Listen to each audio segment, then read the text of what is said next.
Bem-vindos ao debate, o nosso espaço para exploração rigorosa e, claro, o confronto respeitoso de múltiplas perspectivas sobre questões complexas. Hoje, nós vamos dissecar a anatomia de um desastre esportivo. Uhum. E bota desastre nisso, né? Pois é, porque quando a gente olha para um clube de futebol em crise, a vontade imediata é encontrar a fratura exata, sabe? Como num raio-x. O problema é que no cenário que vamos analisar hoje, o osso parece estar estilhaçado em vários lugares. E o paciente já tá, tipo, na UTI faz tempo. Exatamente. Nós estamos falando da crise histórica do Corinthians neste Campeonato Brasileiro de 2026. O cenário traçado pelas análises recentes, especialmente depois daquela derrota cachapante, aquele 3-1 para o Botafogo, é de terra arrasada. É simplesmente a quarta pior campanha do clube na era dos pontos corridos após 16 rodadas. Complicado. O time está atolado na zona de rebaixamento. E a questão central da nossa discussão hoje é entender a causalidade disso tudo. Essa má fase técnica e o terror do Z4 são reflexos diretos de uma diretoria que vendeu expectativas irreais e montou um mau elenco. Ou, pelo contrário, será que estamos diante de uma falha crônica de gestão técnica do treinador frente a um grupo que é internamente considerado qualificado? Bom, para deixar as coisas claras logo de cara, a minha posição é de que o fracasso atual recai, sim, sobre a comissão técnica. O treinador se mostra incapaz de extrair resultados de um grupo de jogadores que é muito qualificado. Tá, e eu assumo a posição oposta. Eu defendo que a raiz dessa paralisia é da diretoria. É o abismo entre o planejamento irreal e a realidade do elenco que está destruindo o time em campo. Entendi. Mas olha, se existe um atestado interno do próprio clube de que o elenco tem qualidade e tem jogadores ali que são de fato muito caros e experientes, o fracasso monumental que as estatísticas esfregam na nossa cara tem que cair no colo do comando técnico.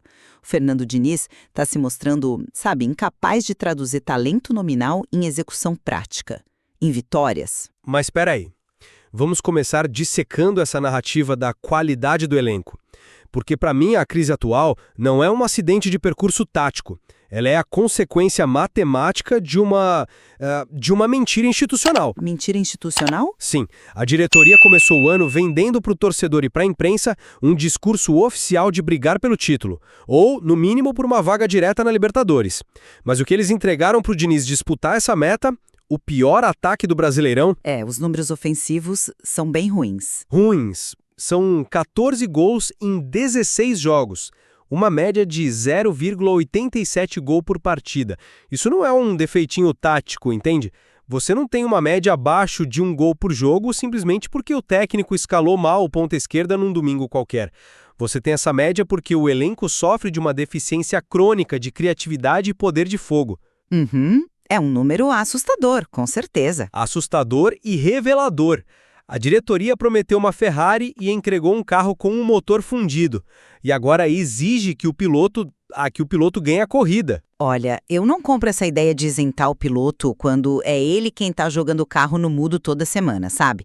A gente não pode ignorar onde o futebol realmente acontece, que é no gramado, no dia a dia do CT. Mas o material humano... Deixa eu só concluir o raciocínio. A matéria do GE, que baseia a nossa discussão, traz um diagnóstico muito claro sobre aquele jogo contra o Botafogo.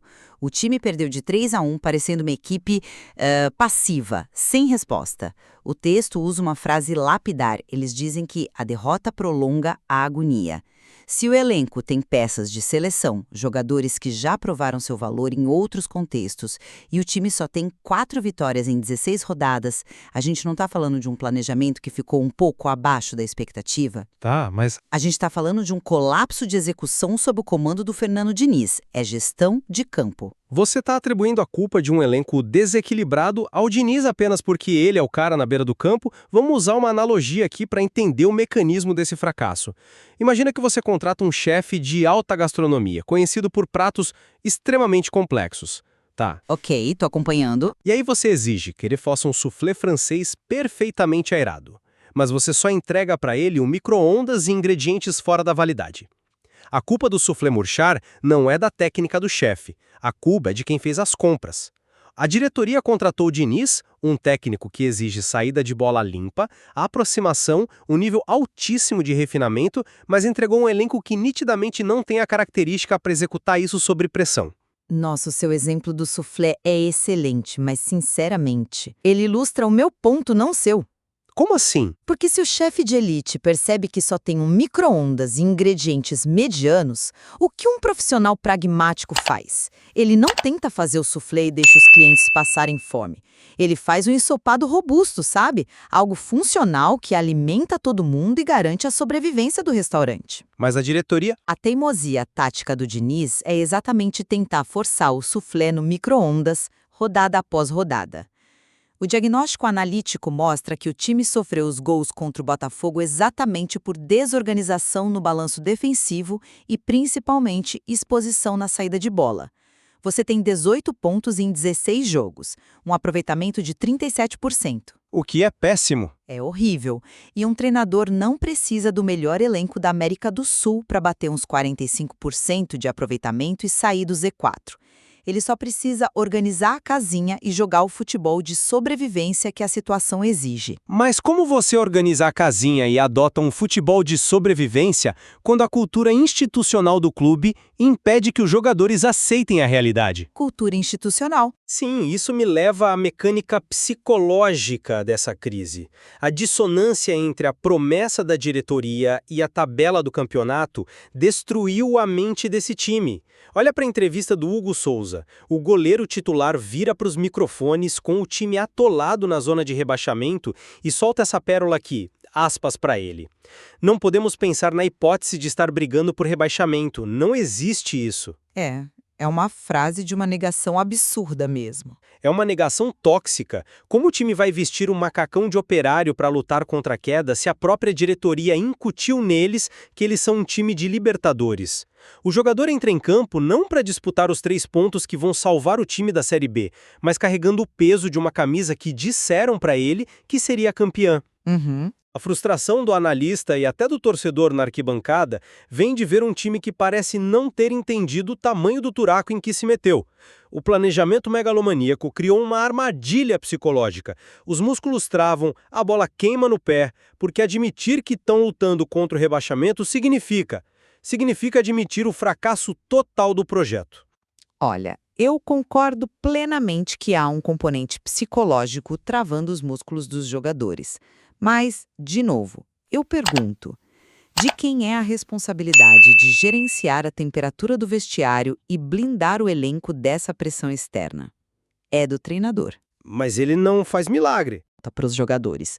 Depois dessa mesma derrota para o Botafogo, ele admitiu na coletiva que a primeira coisa que fez ao fim do jogo foi perguntar se o time tinha entrado na zona de rebaixamento. Ele usou os termos sensação horrorosa e um incômodo muito grande. Ele descreveu a situação como uma coisa desgostosa que pesa muito.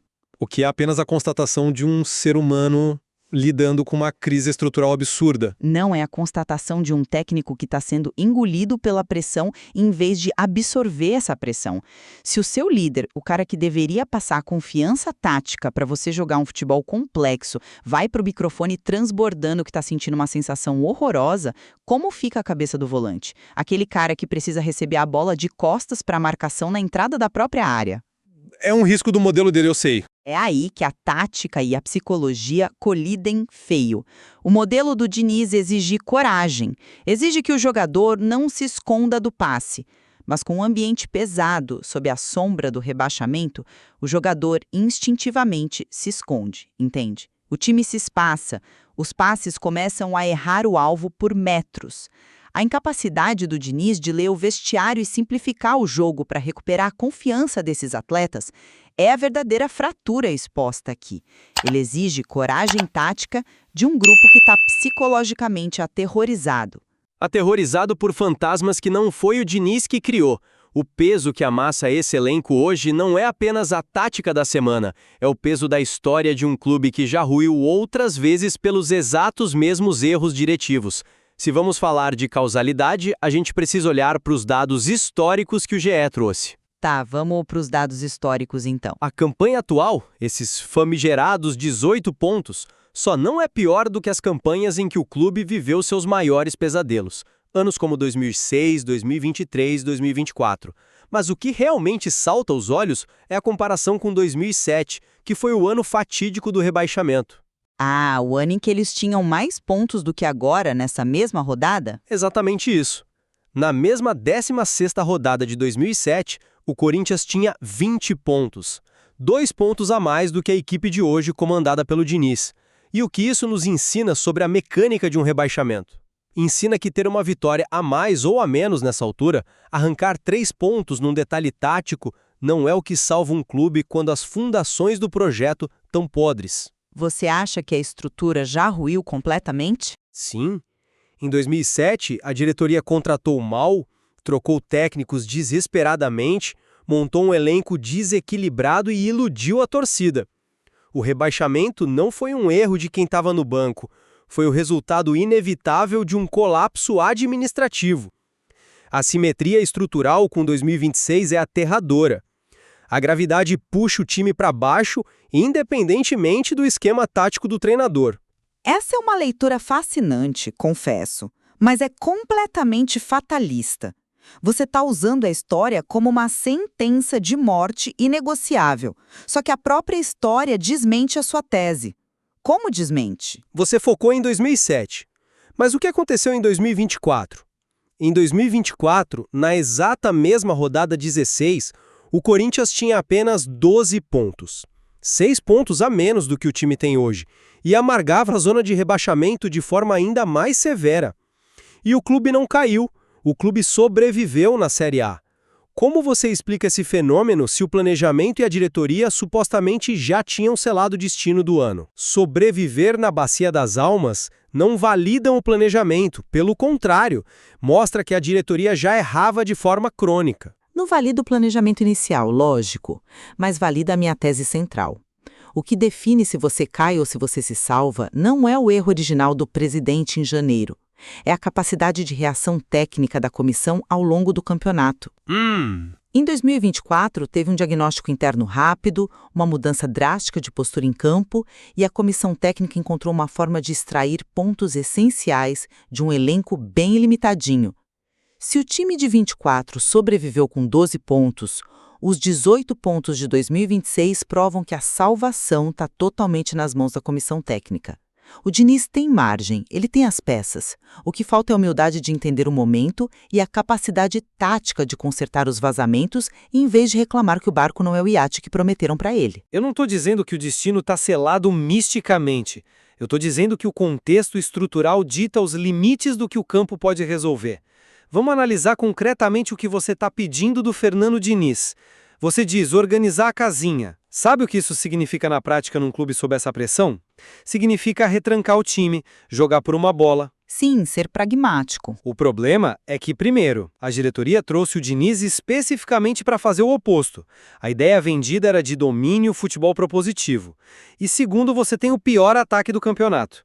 Se você retrai as linhas de um time que faz 0,87 gols por jogo, você não vira uma equipe letal no contra-ataque magicamente. Você vira apenas um saco de pancadas defensivo esperando tomar gol.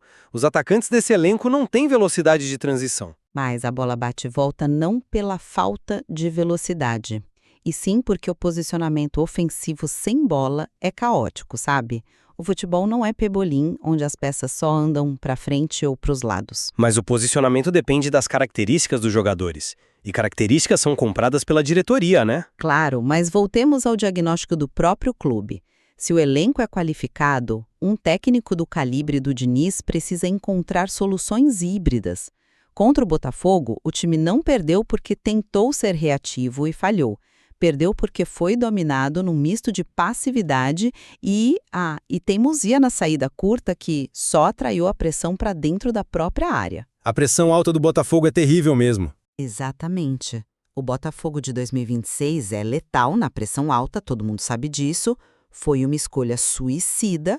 O analista viu uma comissão técnica que não soube ler o adversário, continuaram insistindo em toques curtos entre os zagueiros e o goleiro até serem engolidos.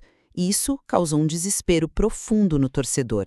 E isso não é culpa do presidente, é leitura de jogo, é treinamento tático.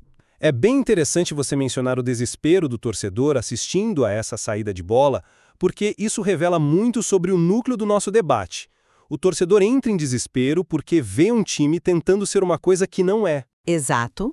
E por que o time insiste em ser o que não é? Porque a instituição se recusa a aceitar seu verdadeiro tamanho neste momento. O Diniz é, de certa forma, apenas o refém mais bem pago desse delírio. Ele foi contratado com um mandato claro de implementar um futebol de encantamento, para disputar a Libertadores, que era a meta oficial, não esqueça. Mas o mandato precisa mudar quando a água bate no pescoço, né? E é aí que a gente esbarra na falta de comando diretivo. A diretoria que montou esse ataque inoperante é a mesma que não tem a coragem de descer no vestiário e dizer: acabou a ilusão, o projeto agora é não cair. O Diniz continua insistindo na saída curta, porque se ele abdicar do modelo e der chutão, ele vai ser cobrado pela própria diretoria por não entregar o tal futebol de ponta. É uma estrutura que pune o pragmatismo, sabe? Olha, eu entendo que a pressão da gestão possa ser contraditória, mas os jogadores respondem primeiramente ao homem que dá o treino todo dia às 16h. Se o ambiente é tóxico, a inépcia tática do treinador está servindo de catalisador para esse veneno todo. A frase do Hugo Souza, você leu como culpa da diretoria vendendo ilusões? Eu leio como total falta de blindagem do vestiário. Discordo totalmente que seja só isso. Mas pensa bem, um grupo blindado pelo técnico admite o perigo interno, mas demonstra brio externo. O fato dos jogadores estarem perdidos no discurso público mostra que não há um líder absorvendo as pancadas. É um ciclo de feedback negativo e os números despencam.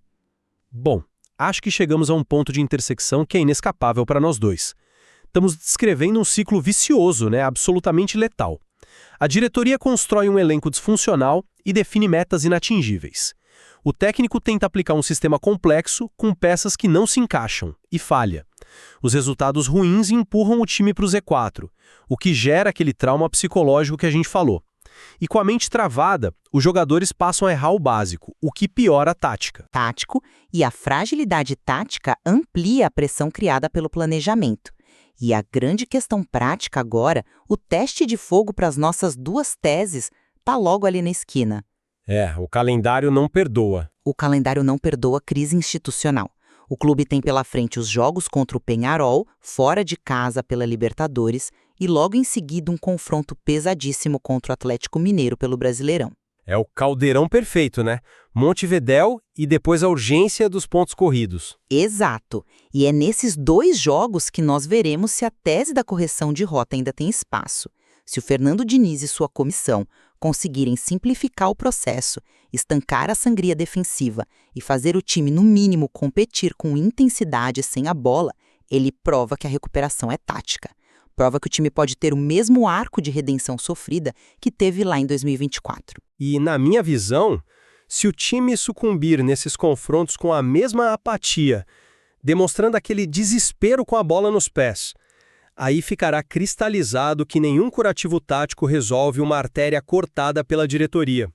Ficará provado que, quando você monta um ataque que não faz gols e promete a esses mesmos caras que eles vão conquistar a América, o único destino possível é a ruína estrutural, como em 2007. No fim das contas, a resposta vai vir da resiliência dos jogadores, porque eles são os atores principais, sofrendo o desgaste físico e mental dessa colisão toda. Disse no início, tentar isolar a fratura exata numa crise tão complexa é um desafio imenso. O osso está lascado nas mesas acarpetadas da diretoria, está lascado nas pranchetas do centro de treinamento e também nas cabeças dos jogadores sentindo o peso da torcida. Cabe a você que nos escuta acompanhar os próximos jogos, observar os movimentos desse tabuleiro tenso e decidir qual dessas falhas será a âncora que vai afundar o navio, ou quem sabe de onde vai soprar o vento que salva a temporada. Muito obrigado por estarem com a gente hoje, explorando as engrenagens por trás do esporte. Isso é o Debate. Até a próxima.